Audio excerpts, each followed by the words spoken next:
Had so great a mass of ice and icebergs at this time of the year been seen so far south? The pleasure and comfort which all of us enjoyed upon this floating palace, with its extraordinary provisions for such purposes, seemed an ominous feature to many of us, including myself, who felt it almost too good to last without some terrible retribution inflicted by the hand of an angry omnipotence. Our sentiment in this respect was voiced by one of the most able and distinguished of our fellow passengers, Mr. Charles M. Hayes, president of the Canadian Grand Trunk Railroad.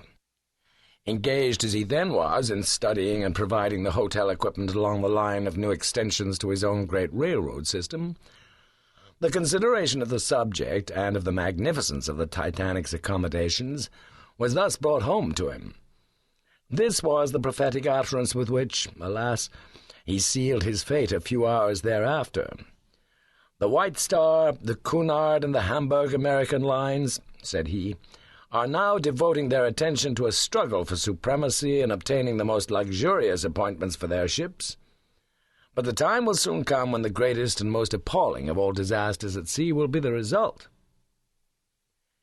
In the various trips which I have made across the Atlantic, it has been my custom aboard ship, whenever the weather permitted, to take as much exercise every day as might be needful to put myself in prime physical condition. But on board the Titanic, during the first days of the voyage, from Wednesday to Saturday, I had departed from this my usual self-imposed regimen, for during this interval I devoted my time to social enjoyment, and to the reading of books taken from the ship's well-supplied library. I enjoyed myself as if I were in a summer palace on the seashore, surrounded with every comfort. There was nothing to indicate or suggest that we were on the stormy Atlantic Ocean. The motion of the ship and the noise of its machinery was scarcely discernible on deck or in the saloons, either day or night. But when Sunday morning came, I considered it high time to begin my customary exercises, and determined for the rest of the voyage to patronize the squash racket court, the gymnasium, the swimming pool, etc. I was up early before breakfast, and met the professional racket player in a half-hour's warming up, preparatory for a swim in the 6-foot-deep tank of salt water, heated to a refreshing temperature. In no swimming bath had I ever enjoyed such pleasure before.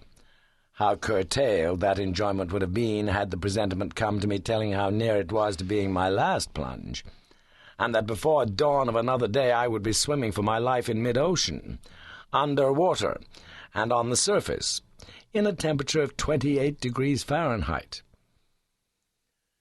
Impressed on my memory, as if it were but yesterday, my mind pictures the personal appearance and recalls the conversation which I had with each of these employees of the ship.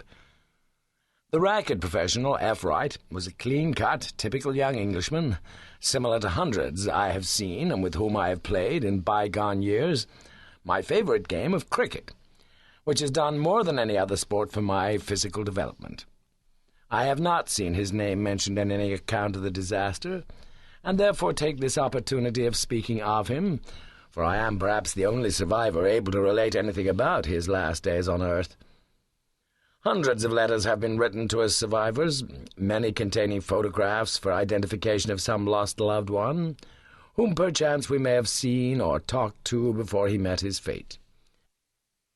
To these numerous inquiries I have been able to reply satisfactorily only in rare instances. The next and last time I saw Wright was on the stairway of Deck C, within 3/4 of an hour after the collision.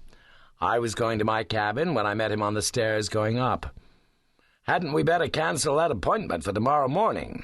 I said, rather jocosely to him. "Yes," he replied, but did not stop to tell what he then must have known of the conditions in the racket court on G deck, which, according to other witnesses, had at that time become flooded. His voice was calm, without enthusiasm, and perhaps his face was a little whiter than usual. To the swimming pool attendant I also made promise to be on hand earlier the next morning, but I never saw him again. One of the characters of the ship, best known to us all, was the gymnasium instructor, T.W. Macaulay. He also expected me to make my first appearance for real good exercise on the morrow, But alas, he too was swallowed up by the sea. How well we survivors all remember this sturdy little man in white flannels and with his broad English accent. With what tireless enthusiasm he showed us the many mechanical devices under his charge, and urged us to take advantage of the opportunity of using them, going through the motions of bicycle racing, rowing, boxing, camel and horseback riding, etc. Such was my morning's preparation for the unforeseen physical exertions I was compelled to put forth for dear life at midnight.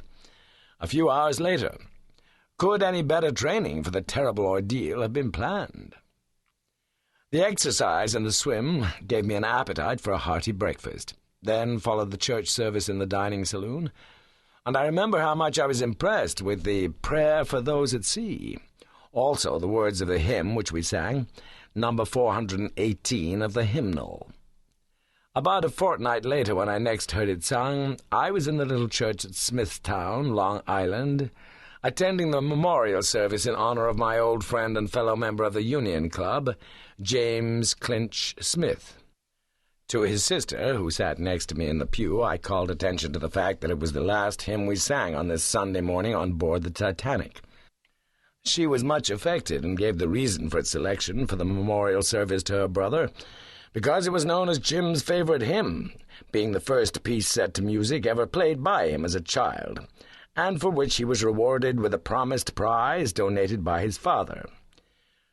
What a remarkable coincidence that of the first and last ship's service on board the Titanic, the hymn we sang began with these impressive lines: O God, our help in ages past, our hope for years to come, our shelter from the stormy blast, and our eternal home.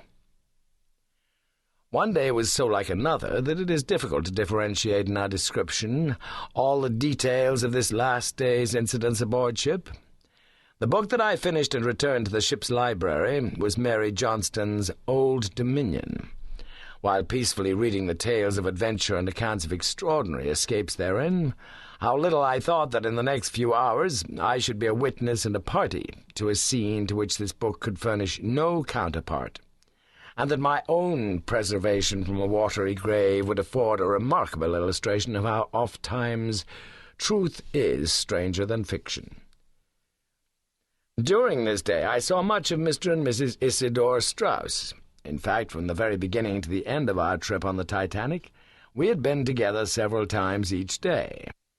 I was with them on the deck the day we left Southampton, and witnessed that ominous accident to the American liner New York, lying at her pier, when the displacement of water by the movement of our gigantic ship caused a suction which pulled the smaller ship from her moorings and nearly caused a collision. At the time of this, Mr. Strauss was telling me that it seemed only a few years back that he had taken passage on this same ship, the New York, on her maiden trip, and when she was spoken of as the last word in shipbuilding. He then called the attention of his wife and myself to the progress that had since been made, by comparison of the two ships then lying side by side. During our daily talks thereafter, he related much of special interest concerning incidents in his remarkable career, beginning with his early manhood in Georgia, when, with the Confederate government commissioners, as an agent for the purchase of supplies, he ran the blockade of Europe. His friendship with President Cleveland, and how the latter had honored him, were among the topics of daily conversation that interested me most. On this Sunday, our last day aboard ship, he finished the reading of a book I'd loaned him, in which he expressed intense interest. This book was The Truth About Chickamauga, of which I am the author, and it was to gain a much-needed rest after 7 years of work thereon, and in order to get it off my mind, that I'd taken this trip across the ocean and back. As a counter-irritant, my experience was a dose which was highly efficacious. I recall how Mr. and Mrs. Strauss were particularly happy about noontime on this same day, in anticipation of communicating by wireless telegraphy with their son and his wife, on their way to Europe on board the passing ship America.